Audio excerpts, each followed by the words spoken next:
So yes, I'm late to the party, but I just read the newest Tower of God flashback arc. I think the arc is called something stupid like a dog and cat, something lame like that. But the arc is actually just incredible. It really did blow my mind, and I think that there's so much to talk about in regards to it. And I kind of put all my other projects, all my other videos on pause, specifically to go over this arc in particular, because I think it is really, really good, and I think it deserves its own little video dedicated to it. If you like Tower of God content, be sure to subscribe to my channel. I make a ton of it here. And if at any point throughout this video you catch yourself enjoying it, leaving a like rating would be very much appreciated, help other people find this channel. And yeah, let's get right into the discussion. So the first thing I kind of noticed about this arc in terms of Wang Wang and Yasracha's relationship was that it was very, very reminiscent of Guts and Griffith from Berserk. If you don't know what I mean by that, basically Yasracha needed Wang Wang more than anything. Yasracha is somebody who obviously is very lazy, and he has a really strong sense of wanting to lead, wanting to be his own master, wanting true freedom, not to be pressed down by anything else of this world. Whereas Wang Wang is somebody who is the complete and polar opposite. He wants to be dominated, he wants to be ruled by somebody who is above him. But then as time passes, Yasracha starts to realize that the only person that he truly actually cares about ruling is Wang Wang. And it's not so much that he truly loves and cares about Wang Wang himself, it's more that he cares and loves the idea of Wang Wang being loyal to him and serving him. And I think that that's super interesting. And it really does show, especially by the end of this arc, that Yasracha really doesn't love Wang Wang. He loves more the things that Wang Wang does for him, what their friendship, the benefits that he gets from it. And I think that's really cool. I think that there's a lot of real life connections you can make. And I really like the SIU went down that route when depicting their relationship. Specifically, what I like about this, how SIU wrote this arc, was that he took the time to develop these characters in a way that is very simplistic, and I mean that in the best of ways. In Tower of God, most of the characters are very, very complex in terms of their motivation, in terms of their morals, but SIU really used the animalistic qualities of these characters to kind of simplify them and really boil it down to being very surface level in a way, while at the same time being delivered in a way that is complex. So what I mean by that is basically animals in real life are very, very simple. They don't really think too hard, right? You know what I'm saying? Like, they're very simple creatures.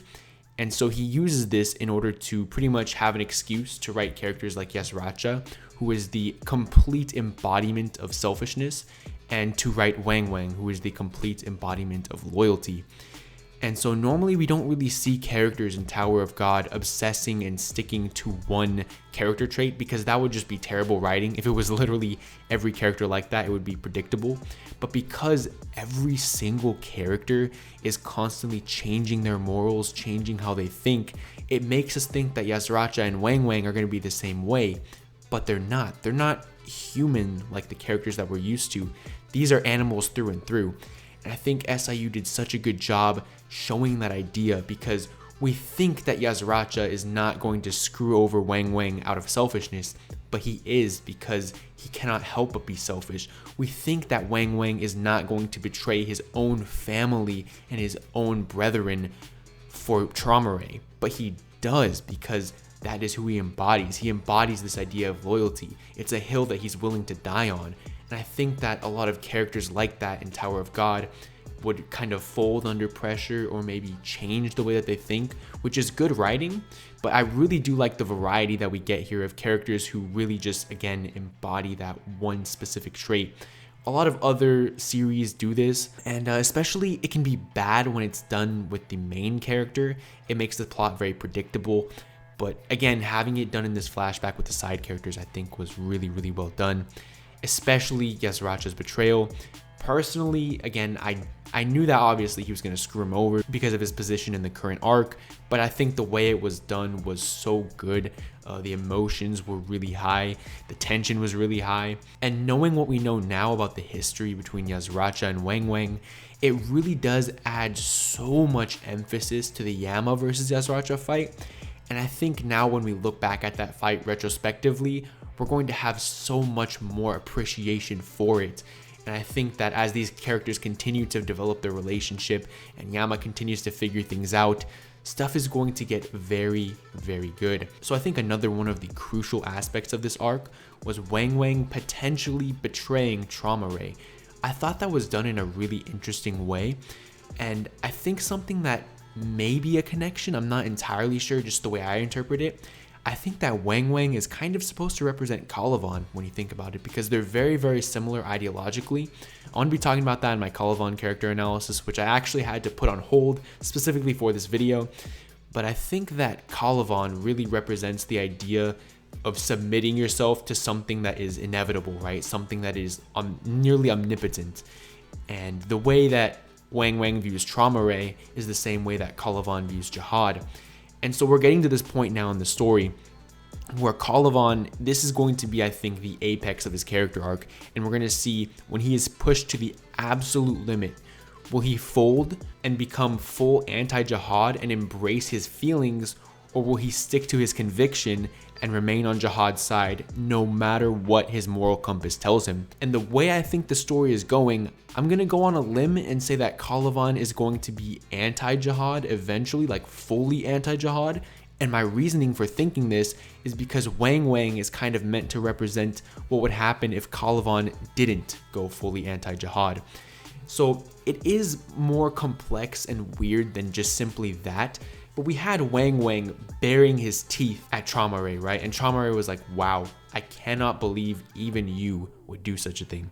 But then he stopped. Thing is, even though he was like, he saw Trauma Ray murder the love of his life right in front of him, he had this momentary lapse of judgment where he showed anger towards him, but then immediately went back to his loyalty. Because again, he was literally willing to straight up betray his wife in the first place because he didn't want to betray Trauma Ray. And even in his death, his last actions were obeying Trauma Ray's commands. So I think something like that is kind of meant again to show a path that Calavan could potentially go down, but then not go down. But let's just kind of put aside Wang Wang and Calavan for now. What about Trauma Ray? Man, his character has turned out to be much more interesting than I thought it would. Some of you may have known that I put out a poll last week asking what people wanted me to talk about, and a good amount of people wanted me to talk about Trauma Ray, which is why I was reading this arc in the first place. And to be honest, I didn't think I would have much to go over. I thought it would mostly just be kind of me going over the hype surrounding his character. But no, there's a lot of really interesting behavior by him. I'm not going to get into too much of it right now because I do want to save a lot of it for the dedicated Trauma Ray analysis video. But a couple things I wanted to point out. I thought it was really interesting how Trauma Ray would take interest in other people and value what they think. He values the thought process of other people over their life. Like, for example, he knows that Yasracha doesn't pledge loyalty to him from the bottom of his heart like Wang Wang does, but at the same time, he kept Yasracha around because he was interested in the way Yasracha thought, and he allowed Yasracha to have a lot of power in his army simply because Yasracha's thought process amused him. And I thought that that was really interesting. Additionally, he didn't seem like he was completely heartless, because when Wang Wang betrayed him, he seemed genuinely disappointed. Now again, that disappointment could simply be he lost a valuable asset to his army, but at the same time, it felt like there was more than that. It felt like he was betrayed personally, and that he truly didn't want to kill Wang Wang with his own two hands. I definitely don't think he had like love for Wang Wang or anything, and he does blatantly say that he views him as a creature. Like, maybe he views all the other dogs as like, maybe like, I don't know, toys, like actual like stuffed dogs or something. But the way he viewed Wang Wang was more like an actual dog, like the type of dog that you'd have at your house or something. I don't know, dude, I'm being kind of stupid right now, but you know what I mean? I think their relationship was a little bit different. And the reason why I think that is especially because Trauma Ray said that in the past, he had been betrayed by somebody who fell in love, and that he was used to that.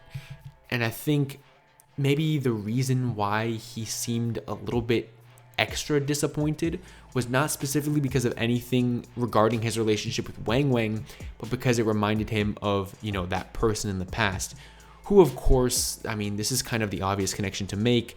That person is probably V, which has so many implications for the lore of the story. I'm going to get into most of it in detail in the Trauma Ray analysis video, but to kind of just list off a few to get you, I don't know, hyped for the video. just a couple theories. Maybe Trauma Ray intended on betraying Jihad with V, but then V did something that kind of screwed up their betrayal. Maybe he did something early, or he betrayed in a certain way. I don't know, I'm not describing this well, but maybe he betrayed Jihad in a different type of way than what they had initially intended on betraying him to, in order to follow Arlene. And then it kind of forced Trauma Ray to be pro Jihad for the rest of his life, because now he stood no chance without V to betray Jihad. Or maybe another perspective, probably the more likely perspective, the Lopobia family is probably the most pro-Jihad family we've seen, which is why they're pretty much the forefront of the antagonistic presence in the story currently. And so maybe Trauma Ray was Jihad's best friend amongst the 10 families, and maybe V, it's also implied that V and Jihad were really, really close. Not really implied, it's implied that they like hated each other, but a lot of people think that they're like, you know, Naruto and Sasuke type hatred, like not actually like genuine hatred, but like a very, very strong rivalry between them, but secretly they were friends. Maybe that was actually a three-way thing, and it was like Trauma Ray, V, and Jihad were like the three rivals, and they all like had this competitive relationship, and then V just kind of broke it for Arlen. It's really, really interesting. I'm not going to go too much in depth on it right now, but it's definitely something to think about. And yeah, I think that's about it for this video. I didn't want to like talk about everything that happens in the arc, because some people might not be caught up. You know, it's best to just read it. I didn't want this to be a summary video. I kind of just wanted to talk about the things that I personally found interesting. This is a top tier flashback arc. This kind of reignited my love for Tower of God, because I hadn't read Tower of God in months besides the rereading that I do for the videos, just because I don't really have time to sit around and read things very often. And I personally like to let chapters stack up so I can kind of binge them like I did with this arc. I can't imagine having to have read that weekly. That must have sucked. But yeah, that was a very, very solid flashback. And I'm really excited to keep talking about it. I'm really excited to keep making more Tower of God content.